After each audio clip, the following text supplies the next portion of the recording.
읽어주시면 감사하고요. 사흘째 되던 날 갈릴리 가나에 혼례가 있어 예수의 어머니도 거기 계시고 예수와 그 제자들도 혼례의 청함을 받았더니 포도주가 떨어진지라 예수의 어머니가 예수에게 이르되 저들에게 포도주가 없다 하니 예수께서 이르시되 여자여 나와 무슨 상관이 있나이까 내 때가 아직 이르지 아니하였나이다. 그의 어머니가 하인들에게 이르되 너희에게 무슨 말씀을 하시든지 그대로 하라 하니라. 거기에 유대인의 정결 예식을 따라 두세 통 드는 돌 항아리 6이 놓였는지라. 예수께서 그들에게 이르시되 항아리에 물을 채우라 하신즉 아기까지 채우니 이제는 떠서 연회장에게 갖다 주라 하시매 갖다 주었더니 연회장은 물로 된 포도주를 맛보고도 어디서 났는지 알지 못하되 물떠온 하인들은 알더라. 연회장이 신랑을 불러 말하되 사람마다 먼저 좋은 포도주를 내고 취한 후에 낮은 것을 내거늘 그대는 지금까지 좋은 포도주를 주었도다 하니라. 예수께서 이 첫 표적을 갈릴리 가나에서 행하여 그의 영광을 나타내시매 제자들이 그를 믿으리라. 아멘. 하나님 감사합니다. 오전 예배를 마치고 또 함께 식사를 나누고 이제 오후 예배의 말씀을 드리려고 합니다. 이 말씀에 큰 은혜를 내려주셔서 한 주간 이 말씀 붙들고 승리하는 저희들 되게 하옵소서. 주 성령님 우리에게 말씀하여 주시옵소서. 우리 구주 예수 그리스도의 이름으로 기도합니다. 아멘. 요한복음은 무엇을 얘기하려고 우리에게 기록되었냐 하면 예수가 하나님이라고 하는 얘기입니다. 근데 여러분 우리는 이 얘기가 너무 자연스럽지만 그 당시에 이 이야기를 들은 사람들은 너무 충격이 없고 믿을 수가 없는 거예요. 어떻게 사람이 하나님의 아들이 될 수가 있느냐라고 하는 충격적인 이야기입니다. 근데 사실 예수님은 하나님의 아들이시고 하나님이시라고 하는 것을 우리는 요한복음을 통해서 알게 되었습니다. 그리고 요한복음은 예수님의 생생한 어록이 가장 많이 담겼다고 얘기를 했잖아요. 그래서 요한교회가 힘이 좀 있었습니다. 왜냐하면 예수님이 이럴 땐 이렇게 말씀하셨어 라고 하는 예수님의 음성을 가지고 있었기 때문에 힘이 되었습니다.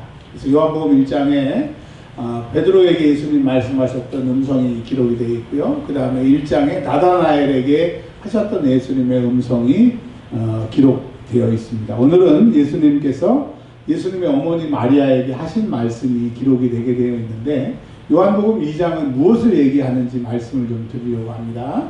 본문으로 들어가서 말씀을 드릴게요. 사흘째 되던 날이라고 하는 말로 시작을 합니다. 근데 여러분 사흘째 되던 날이 뭘 출발로 하냐고 하면 여러분 잘 들어주세요. 요한복음 1장에 보면 요한이 예수님을 보고 보라 세상 죄를 지고 가는 하나님의 어린 양이로다 라고 그 말한 시점을 첫째 날이라고 합니다. 자 그리고 그 요한복음 1장에 보면 이튿날 예수님이 갈릴리로 가시다가 빌립과 나다나엘을 만나셔서 요한복음 1장에 그 나다나엘이 예수님을 믿게 된 그 사건이 이틀째 되는 날이고요. 그 다음에 요한복음 2장 1절에 사흘째 되던 날, 그러니까 세례 요한을 만나고 며칠이 지났다, 3일이 지났다라고 하는 겁니다. 본서마다 다르지만 세례 요한이 감옥에 잡힌 날부터 예수님이 사역을 하시는 것으로 되어 있어요. 근데 오늘은 세례 요한이 지금 잡히지 않았어요. 세례 요한을 만나고 3일째 되던 날, 즉 이제 세례 요한이 감옥에 갇혀야 예수님이 본격적으로 일하시는 그 시점인데 아직은 세례 요한이 잡히지를 않았단 말입니다. 아직은 예수님이 활동하실 시간이 아닌 건데 사흘째 되던 날 예수님이 이제 이틀날 갈릴리로 가려고 했던 그 계획대로 갈릴리에 가셨어요. 그리고 갈릴리에 가나라고 하는 곳에 가셨습니다. 가나라고 하는 지역인데 지금도 남아 있습니다. 사람들이 지금 많이 살지 않고요. 지금도 이스라엘의 갈릴리 가나에 가면 예수님이 물로 포도주를 만드셨던 그 집, 그 다음에 그 예수님이 일하셨던 그런 흔적들이 지금도 남아 있습니다.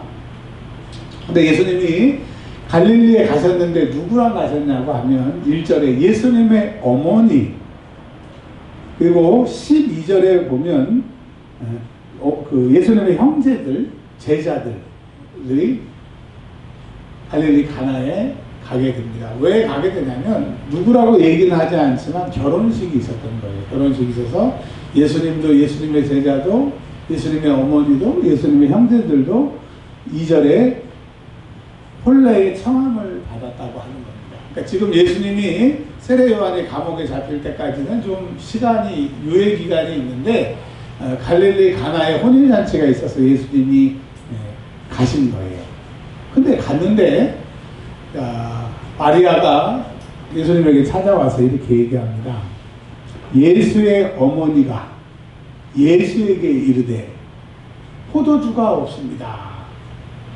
근데 우리는 이제 가게 가서 사오면 된다라고 생각하는데 그 당시에는 가게도 없고 그 포도주가 떨어지면 잔치가 끝나는 거예요. 예를 들면 여러분이 잔치를, 결혼식을 한다고 생각을 해보세요. 그럼 많은 하객들이 원근 각처에서 왔을 거 아닙니까? 그래서 시장에서 결혼식도 축하하고 밥을 먹으려고 그러는데 한 3분의 1 정도는 배부르게 아주 준비한 식사를 잘했어요. 근데 갑자기 결혼식 하려고 하고 있는데 신랑 큰일 났어요. 왜요? 음식점에 음식이 다 떨어진 거야. 아니 내가 500명 예약했잖아요. 근데 지금 100명밖에 안 왔는데 지금 400명 음식이 남아야 되잖아. 그건 난 잘 모르겠고 음식이 떨어졌다. 그럼 여러분 얼마나 기가 막히겠어요. 결혼식을 준비한 사람들이 얼마나 기가 막히겠어요. 여러분 일이 아니라고 이렇게 대답을 안 하시면 안 된다니까. 여러분이 그 결혼식 잔치 주인이라고 생각해보세요. 기가 막힌 거야. 근데 방법은 없어. 근데 예수님의 어머니 마리아는 예수님이 거기 계셨기 때문에 예수님이 방법이라고 하는 것을 알고 계십니다. 이 요한복음의 갈릴리 가나 사건은 예수님이 부활 승천하신 후에 오랜 후에 80년대에 기록됐고 요한복음은 85년에 기록이 됐거든요. 마가복음은 70년에 기록됐고 예수님은 35년에 승천하셨으면 무려 50년이 지난 후에 이 과거의 사건을 꺼내는 것은 갈릴리 가나에 포도주가 떨어졌던 그 옛날 얘기를 하려고 하는 것이 아니라 그 옛날 얘기를 통하여서 예수님이 이 세상에, 문제 있는 이 세상에 오셨다 이거예요. 그리고 예수님만이 그 문제를 해결하신다는 거예요. 방법이었는데 예수님의 방법이라고 하는 거예요. 여러분 오늘 이 시간에 예수님이 여러분의 방법인 것을 아시기를 바랍니다. 근데 제가 디데이가 언제라고 했어요. 감옥에 잡혀야 되는데 마리아가 이렇게 얘기합니다. 포도주가 떨어졌다고. 그러니까 예수님이 뭐라고 그래요? 내 때가 아직 이르지 아니하였다. 공생에 아직 좀 시간이 있다라고 하는 거예요. 그랬더니 마리아가 뭐 예수님에게 구구절절 설명하지 않아요. 예수님이 꼭 필요하고 예수님이 일하셔야 되니까 마리아가 이렇게 얘기해요. 하인들에게 예수님이 뭐라고 말씀하시든지 그대로 해라. 근데 예수님이 좀 며칠 있다가 일을 하셔야 될 때 마리아가 그렇게 함으로 예수님의 사역이 당겨진 거예요. 오늘 설교 말씀 드렸던 것처럼 예수님은 조금 더 일하셔야 되는데 가룟 여자가 예수를 팔아서 예수의 때가 당겨졌던 것처럼 마리아는 또 예수님이 조금 있다 일하셔야 되는데 그 일을 당겨다가 쓴 것처럼 그럼 마리아와 같이 예수님을 일하게 하는 사람, 예수님의 능력을 동원해서 여러분의 삶의 주변의 문제를 해결하는 사람들이 되시길 주의 이름으로 축원합니다. 축원합니다. 자, 그래서 예수님이 마리아가 그렇게 믿음의 말을 하니까 뭐라고 그래요? 항아리에다 물 부으라고 얘기를 해요. 뭐 화학작용이 어떻고 뭐 그런 거 필요 없어. 그냥 예수님이 왜 그러셨는지 알 필요도 없어. 설명해 준다고 우리는 몰라. 그냥 물동이에 물을 부으라고 해서 부었어요. 근데 예수님이 뭐라고 그래요? 이제 7절에 물을 채우라고. 그 다음에 8절에 연회장한테 갖다 줘서 검사 맡고 여기 술 많이 있다고 얘기하고 이제 마음껏 퍼마시라는 거예요.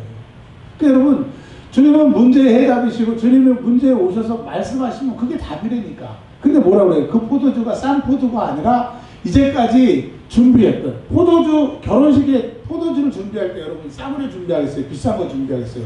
귀한 손님 오니까 비싼 걸 준비하겠죠. 근데 그거보다 더 좋다는 거야. 그러니까 내가 준비한 것보다 하나님이 더, 예수님이 더 준비하신다고 하는 이 얘기를 지금 요한 공동체에게, 예수를 믿는 사람들에게 얘기를 하고 있는 거예요. 예수만이 이 세상의 답이고 예수만이 우리의 모든 필요를 해결해 주시는 분이다. 그러니 예수를 믿어라. 이 예수는 하나님의 아들이다. 이 얘기를 하고 있는 것입니다. 그 얘기가 11절까지인데요. 근데 이제 요한복음을 읽다 보면 첫 번째 표적, 그 다음에 나중에 이제 가버나움에 왕의 신하를 고치신 일이 나오게 되는데, 그거를 두 번째 표적이라고 얘기를 합니다. 표적. 그러니까 이제 마태, 마가, 누가복음에서 이적을 표적이라고 하는데, 굳이 이 요한복음에서는 이적이라고 하지 않고 표적이라고 하는 단어를 쓰면서 첫 번째 표적, 두 번째 표적 이렇게 얘기를 하고 있어요. 그러면 마태, 마가, 누가복음처럼 예수님이 기적을 행하셨다, 그 기적을 얘기하려고 하는 것이 아니고, 요한복음의 그 마태, 마가, 누가의 그 이적을 표적이라고 얘기하는 것은 이 표적은 무엇을 나타내는 것이다, 이 표적을 통해서 예수가 누구인 것을 보여준다라고 하는 그거라고 하는 것을 꼭 붙들고 계셔야 되는 겁니다. 그래서 요한복음을 읽을 때 마태, 마가, 누가복음처럼 예수님이 이런 이적을 행하셨어, 그게 아니라 이 이적은 무슨 사건에 대한 해석이라고 하는 거예요. 그러면 예수님이 갈릴리의 첫 번째 물로 포도주를 만드신 표적은 무엇이냐? 왜 갈릴리의 포도주 만든 사건을 요한 공동체에게, 요한복음에 기록했느냐? 이 세상에 방법이 없는 우리에게, 포도주가 떨어진 우리에게 예수님이 이 땅에 오셨어요. 그리고 예수님이 물로 포도주를 만드시고, 그 포도주를 모든 사람이 기분 좋게 취해서 그 포도주의 효력을 겪었던 것처럼, 예수의 피가 모든 문제를 해결하시는, 예수의 피는 우리의 모든 죄를 해결하신다라고 하는 것을 포도주를 통해서 예수의 구속의 피를 얘기를 하는 거예요. 여러분, 요한복음에 그 애찬하실 때 이 포도주를 먹을 때마다 나를 기념하라라고 했어요. 뭘 기념해요? 예수의 십자가에 죽으신 것. 그러니까 갈릴리 가나의 표적은 온 세상의 죄를 담당하신 예수님을 보라라고 하는 표적이라고 하는 거예요. 아멘. 표적이 셀메데이온이라고 하는 헬라어를 쓰는데, 이적을, 미라클을 얘기하는 것이 아니라 이거는 이걸 얘기하는 거예요. 포도주는 예수의 피, 예수의 피는 우리를 죄사했다라고 하는 얘기를, 왜? 하나님이시니까, 하나님의 아들이니까 그 피가 우리를 죄사한다, 그 얘기를 하고 있습니다. 그리고 이제 한 가지만 더 하면 돼요. 이제 12절부터 25절에 무슨 얘기가 있냐면, 예수님이 6월절에 예루살렘에 올라가셨습니다. 올라가셨는데, 마태, 마가, 누가복음에 보면 예수님이 성전을 청결하게 하는 성전 정화 사건들이 나오게 되는데, 어디에 나와 있냐면 십자가에 죽으시는 그 6월절, 즉 요한복음에는 그 6월절이 4번 나와서 3년 6개월이라고 하는 그것을 계산하는데, 다른 복음서에는 6월절이 한 번, 두 번밖에 안 나옵니다. 근데 마태, 마가, 누가복음의 6월절에 예수님이 십자가에 죽으시기 그 전 6월절, 그 십자가에 죽으시는 6월절에 성전을 청소하는 사건들이 나오게 되는데, 유독 요한복음만큼은 이 6월절은 예수님의 공생에 시작한 6월절이에요. 첫 번째 6월절이에요. 근데 이 사건을 6월절 첫 번째에다 갖다 놓은 것은 뭐예요? 성전이 예수고, 그 요한복음이 기록되기 전 15년 전에 마가복음이 기록됐지. 그때 에루살렘이 무너졌을 70년대에 이스라엘 사람들은 에루살렘 성전이 없으니까 하나님을 어떻게 섬기는 방법이 좋은지를 몰랐다는 거예요.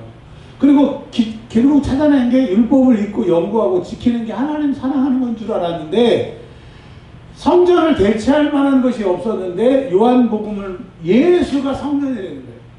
예수가 하나님의 아들이시니까 예수를 온전히 예배하면 하나님이 받으시는 것이고, 예수님이 제물 되시는 대제사장이라고 하는 얘기를 하고 있는 겁니다. 그러니까 예수를 통해서만 하나님 예배 받으시는 거고, 예수를 통해서만 죄사함이 있는 것이고, 온전한 예배는 누구를 통해서? 예수를 통해서라고 하는 그 얘기를 하고 있습니다. 그래서 십자가에 죽으시기 전과 사건을 연관시키지 않고, 아예 예수의 사역 자체가, 하나님의 아들이시고 예수 사역 자체가 예수를 통해서만이 이 예배와 제사가 연락된다라고 하는 얘기예요.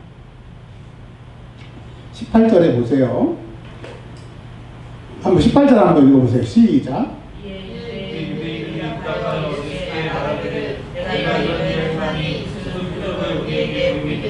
23절을 한번 읽어보세요. 그때 예수께서 예루살렘에 계시니 많은 사람이 그의 행하시는 표적을 보고 그의 능력을 들었으나, 예, 아멘. 그러니까 마테마가 누가복음은 이적이라고 했는데 요한복음에는 계속 세베디온이라고 하는 표적 얘기를 계속해요. 예수가 하나님을 보내신 표적이다. 예수 말고는 구원이 없고 예수 말고는 천하 만민에게 구원을 주실 만한 이름이 없다고 사도행전 4장 12절에 하신 얘기를 얘기하는 거예요. 그러니까 예수가 온전한 예배고 예수를 믿어야 죄사함 받고 예수가 하나님의 아들인데 그 예수를 우리가 요한 공동체에서 믿고 그 예수의 말을 우리가 다 가지고 있으니까 그 예수의 말을 기억해서 이 환난의 시대 때 그 말씀대로 살아봅시다. 그 말씀을 붙듭시다. 여러분 힘내세요. 이게 요한복음이라고 하는 얘기예요. 자, 정리하겠습니다. 첫 번째, 마리아의 믿음이 예수님의 사역의 때를 단축시켰습니다. 그런 사람이 되시길 바랍니다. 그리고 요한복음에서는 예수가 제사고 예수가 피 흘리고 속죄이기 때문에 예수만이 온전한 예배다. 그다음에 세 번째로는 하나님이 예수라고 하는 표적을 보였기 때문에 그 이상 아무것도 필요 없다 이거예요. 그리고 25절 다 같이 읽어볼게요. 결론이에요. 또 사람에 대하여 누구의 증언도 받으실 필요가 없으니 이는 그가 친히 사람 속에 있는 것을 아셨음이니라. 이것을 해석하면 예수님은 친히 일하신다고 하는 거예요. 예수님 그 자체가 능력이기 때문에 예수님이 표적이기 때문에 표적 대신 예수님이 너희 안에 있으면 그분이 일을 하실 거라고 하는 거예요. 그래서 여러분 마리아와 같이 예수님의 사역을 때를 담기는 그런 믿음의 사람이 되십시오. 예수님만이 예수를 온전히 믿어야 하나님이 기뻐하시는 그 예배입니다. 예배를 드릴 수가 있어요. 그리고 예수가 하나님이 보내신 표적이시고요. 그 표적이신 예수님 우리 안에 계시면 그분이 우리를 통하여 일하실 줄 믿으시길 바랍니다. 한 주간도 여러분 내 안에 계신 예수님이 일하시도록 사정하시고 예수님이 일하실 것을 믿는 한 주간이 되시길 주의 이름으로 축원합니다. 이제는 우리 구주 예수 그리스도의 은혜와 하나님의 다음 없으신 크신 사랑하심과 성령님 내주의 통기로 충만케 하심이 오직 예수님만이 우리의 표적이시고 예수님만이 온전한 예배이며 예수님만이 우리의 죄사함을 받고 예수님만이 우리의 문제를 해결하신다고 하는 믿음으로 나아가는 주의 사랑하는 백성들 머리 위에 이제부터 영원토록 함께 하시기를 우리 구주 예수 그리스도의 이름으로 축원하옵나이다. 아멘.